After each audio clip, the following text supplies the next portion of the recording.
My name's Robin Hambleton. I'm Professor of City Leadership at the University of the West of England. In our centre we work a lot with local government in the UK. I'm delighted to welcome Wulf Daseking, the Director of Urban Planning for the City of Frieburg, into this conversation with local government improvement and development. Frieburg has an outstanding reputation as a leading eco-city in Europe. This has been demonstrated by many awards, including the 1992 prize for the German Green Capital. There's a real track record of achievement. Wulf has been the Director of Planning in the city since 1984. He's got long experience of city planning, urban design and working with communities. So I think there's a real opportunity for us to learn from Frieburg about Wulf's experience and about the system of local government in Germany. My name is Wulf Daseking. I'm working as a city planner in Frieburg since now about 27, 28 years. I studied in Switzerland, went around this world for working, came back, and I have one of the most interesting jobs I could ever imagine, working in a city which is from its roots a very old one, was destroyed, was built up in the old way and was combined together with the elements of finding out how sustainability could work. And for me it's one of the most interesting and important jobs I could ever have, and that is why I was so long time in this city and worked there. It's been argued that the UK problems stem from the banking crisis and a history of significant investment in the public sector over the past 10 years. What is perceived to be the current Frieburg position? Well, we all know that financial crises are coming and going, and what you have to have is a vision of your city and a vision of your town, and you don't have to jump like a kangaroo around when the crisis is coming. They are coming like waves and they are leaving like waves. In this way, a long vision combined with tradition and new ideas is the way to bring it through. What local government services are run in Germany and how are they structured? First of all, you must know that the position of all cities is very strong in Germany. They have a decentralized position, and between the centralization in the city we have a very strong land of Baden-Württemberg. It's also very strong. And then there is also the combination to the Bundesrepublik Deutschland, to the government in Berlin. They give the guidelines, and the guidelines are the main lines, and then every land, every city can do its own things. There's still one thing you must know, another thing you must know. We need also money from the land of Baden-Württemberg and from the government in Berlin. And this is a very complicated mixture we have to face. But normally we need this money, but if the money is not coming, we make our waves a little bit longer. So, what was the background to a period of economic difficulty or austerity faced by German local governments? The German government says, well, we have to go back with our giving money to people. The social standard is going to be diminished. They try to bring people back to work. The authorities in the town halls, we have to diminish our jobs. For example, in my position, I have to give up 10% to 15% in the next 10 years. This is the point which is, I think, everywhere in Europe, happens everywhere. But nevertheless, we can work, although we get diminished the stuff, we get less of the stuff. The main point for me is the work has to be done, and if the persons who are working in this job are going to be less, you have to bring new ideas in it, for example, in new technology, in the standard of our working places. And in this way we try to bring all the positions in the same way as we did it before. Which things proved to be problematic problematic when you're faced with budget cuts and potential staff shortening?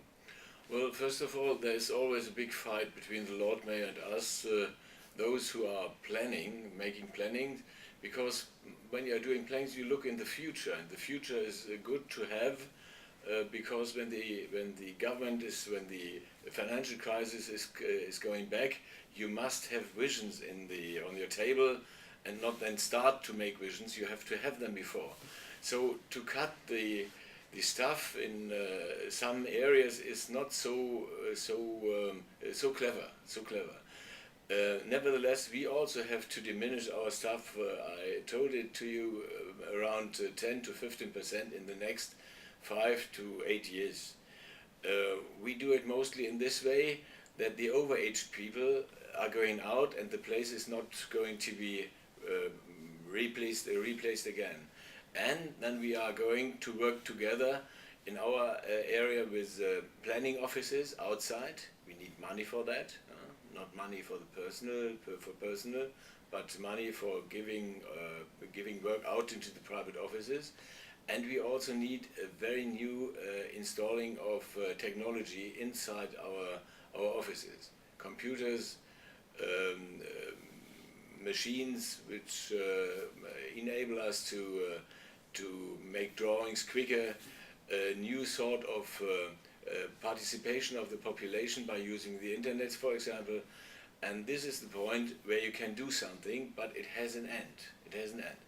The politician must know they need us for visions. They can have these visions, but therefore we need a staff.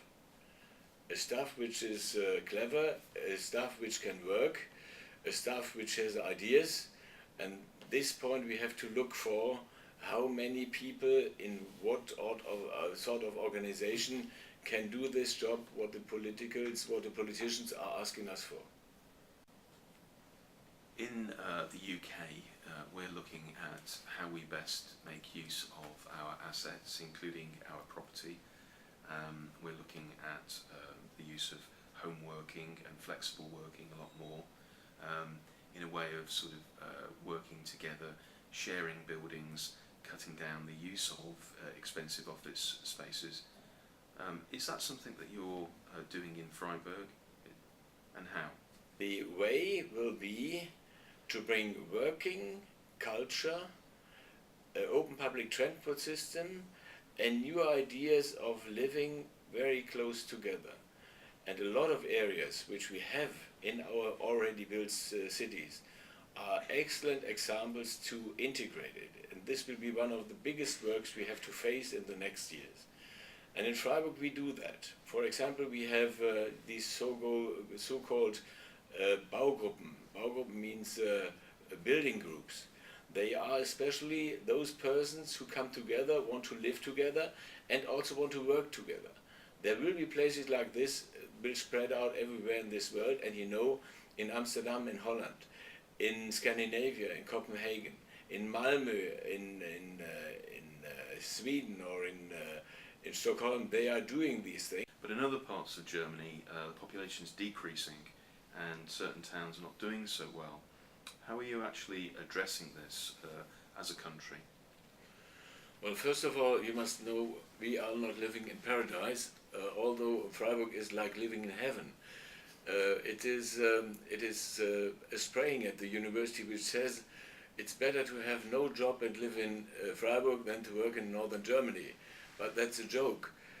The city is a melting pot in this way that we have a lot of new jobs, job increasing. What performance management was or will be put in place in Frieburg? Well, it's not an important point for us. So we do our own things, and we do our own management, and we are just walking our own way. And we don't bother very much what someone is saying or doing. The Frieburg people and the people who lived in this area are very keen doing their things and not to look on any other place. What's the role of council politicians in Frieburg, and how involved are they when you're starting to have to make budget cuts?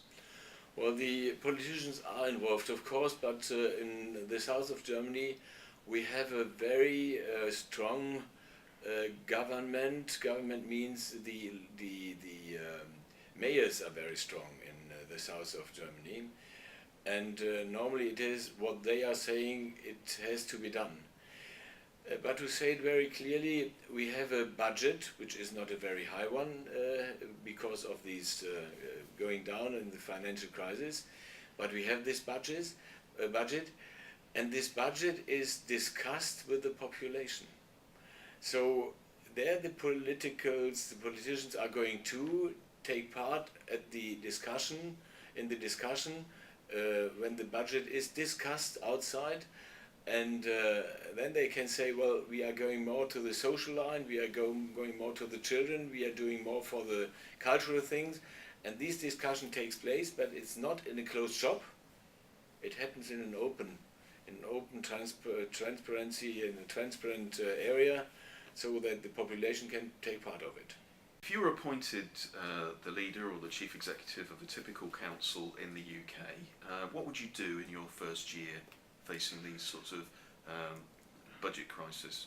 Well, first of all, I like to say that I never tried to change from this side I'm working to the politician side. But if you ask me this question, well, I told you it's a long-term running we have to do. The first thing would be to talk to all groups of a city, to all organizations, to all groups which can bring a city in front. That means these are not the normal persons who are just working, normal not in the point of normal persons, but the normal organizations, those who can take a leadership I would talk to. And I would integrate all the younger people. I would talk to the younger people, where are their visions, where they want to go, where they have to go, because they are quicker at the places where we are standing now than anyone can think. In 10 years they have to take the leadership, and we have already left our jobs, and that is why I would integrate all the younger ones and also the students to tell us what we are doing wrong. And there's still one thing to say. We need persons who look beyond the horizon. You can see what have the normals done with us. You can see it in every city, you can see it everywhere. We need persons who are able to think in a different way.